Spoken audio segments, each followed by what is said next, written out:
Hi, I'm Ryan Szymanski, curator for Battleship New Jersey Museum and Memorial.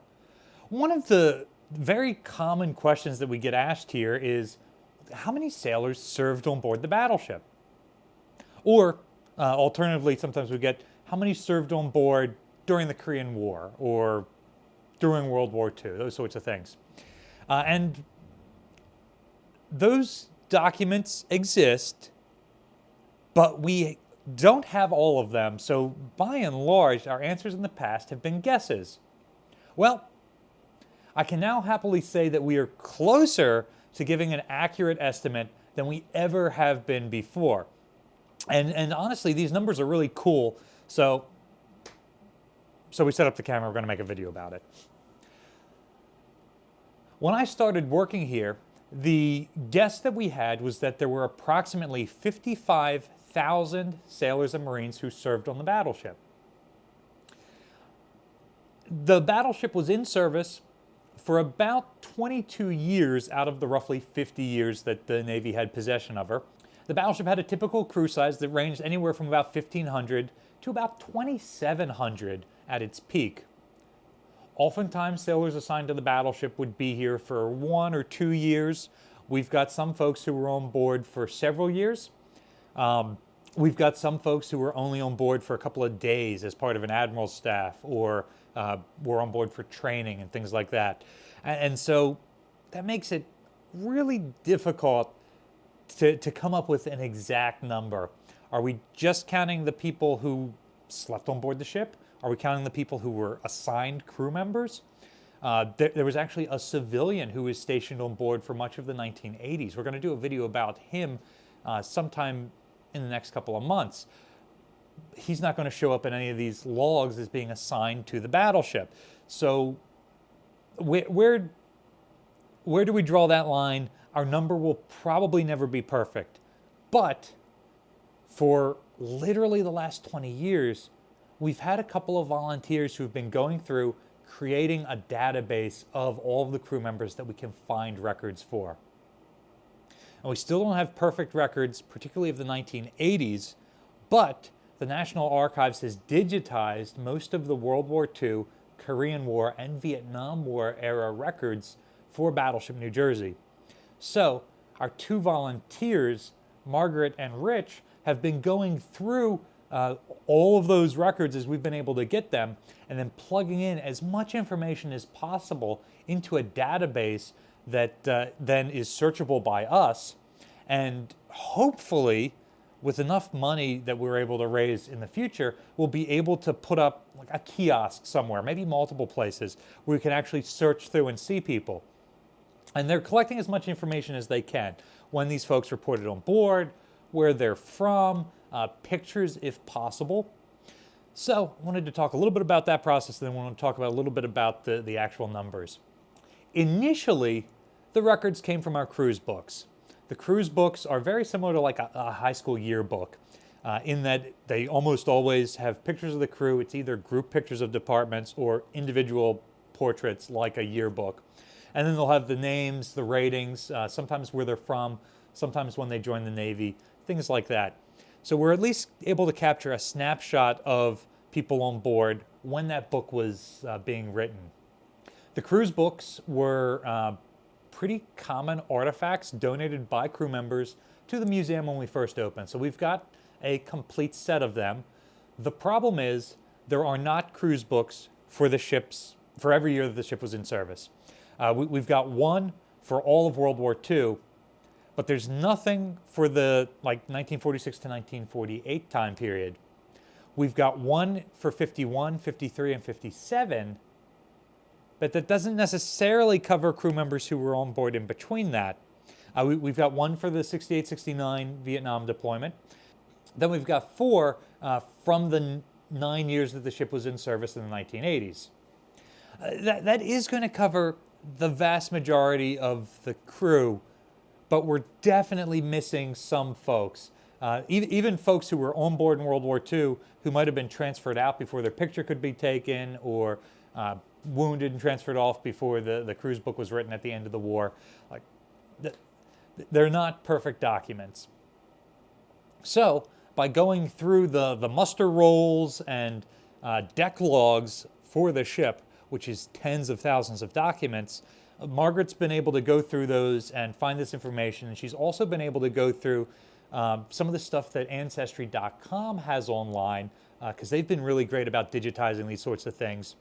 And she's been able to pull additional information from there. And oftentimes, a deck log will say that somebody transferred onto the ship, but then we can't find when they transferred off or other stuff like that. She's been able to look up their name, their serial number, to get that additional information for their record. So, what have we found out so far? These are some really cool numbers. World War II, the crew complement was at its highest. It would have been up to about 2,700 guys. The World War II muster rolls have revealed just over 6,000 sailors. And that makes sense, that every year, every 2 years, large parts of the crew would be transferring off and others would be transferring on. I think we mathed out, and we've done a video about this in the past, but it's been a couple of years. I think we found 8 sailors who were on the ship when she was commissioned in May of 1943, who were still on board in 1948 when she was decommissioned. But then the other 2,000 are rotating out on a fairly regular basis. In 1951, there's 1,949 names in that cruise book. 1953, that number is over 2,600. Remember, Battleship New Jersey is the 7th Fleet flagship under Jocko Clark during that time period. So while this likely is showing that about a third of the crew is rotating out and being replaced during that time period, and they're including the names of everybody, even though it's not all on board at once, we're likely also seeing the names of the larger crew that would have been because of you had the entire 7th Fleet staff. 1955, the war is over. We're not a flagship. 1,761 folks. 1968, just 1,524 folks. All those manpower-intensive World War II era anti-aircraft guns have been removed, so the crew size is a little bit smaller. 1983-84, we've got 1,687. 85-86, we've only got 1,362. In 87-88, she's at an all-time low with just over 1,200 sailors on board. Now, this is likely because she spends much of 87 in the yard. But this could reflect the ship having a nearly skeleton-sized crew during that time. 89-90, when we're the flagship of Admiral Reason, we're still only at 1,300 sailors, which is several hundred below the allotment.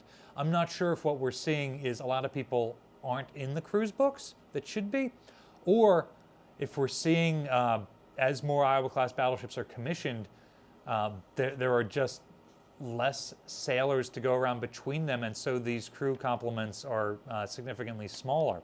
We do know that instead of having 80 sailors in a turret, many of the gun turrets are manned by less than 50.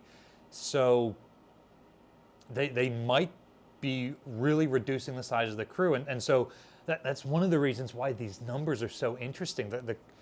We know that even though the ship is allotted 2,000 sailors, in peacetime, they're rarely ever going to be up that high at that allotment. But in wartime, they'll rarely be that low. There will be extra guys. So it's interesting seeing just how far below the allotment the ship might have been during these time periods. By far, we have the most information for World War II. Margaret's been really combing those records now for the last several years. So, for 1943, the ship has 151 officers. Again, these guys aren't probably all on board for the same time. It's probably showing some from the pre-commissioning unit transferring off and being replaced by others. Because in 1944, we had 48 new records, and then in 1945, 104 more. The Marine detachment, which would have been probably somewhere between 100 and 150, for the entire war, we have 422 Marines who we found who were assigned to the ship. So when you add up all the officers, Marines, and enlisted sailors who served on board, both the ones that show up in the cruise book and the ones we only found because of muster rolls, you get 8,394 sailors on New Jersey in the 1940s. And we have a total of just under 22,000 sailors and Marines who serve on the ship that we've got records for.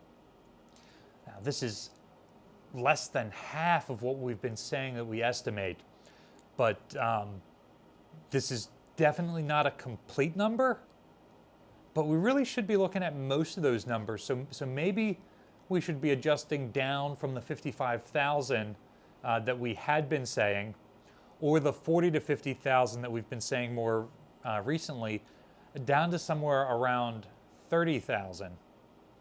So what do you think? Based on the information we have, what number would you guesstimate for the total number of sailors and Marines to serve on the battleship? Well, let us know in the comments section down below. Battleship New Jersey receives operating support from the New Jersey Department of State, also from a number of other businesses and private individuals like yourselves. We really appreciate your support. There's a link in the description below for ways you can donate to support the museum. Or you can come out and volunteer. Our volunteers are the ones who were able to put together all this information, and we really appreciate the literal years of dedicated work that Margaret and Rich have put in to get this to the point where it is, and we're excited to see how much more information we're able to gather in the future, and hopefully we'll get to a point where we can buy a kiosk to put this out on the tour routes so folks can access it on their tours. You can assist in this at the link in the description below to donate to the museum, or by liking, sharing, and subscribing so more people find about the museum and our channel. Thanks for watching.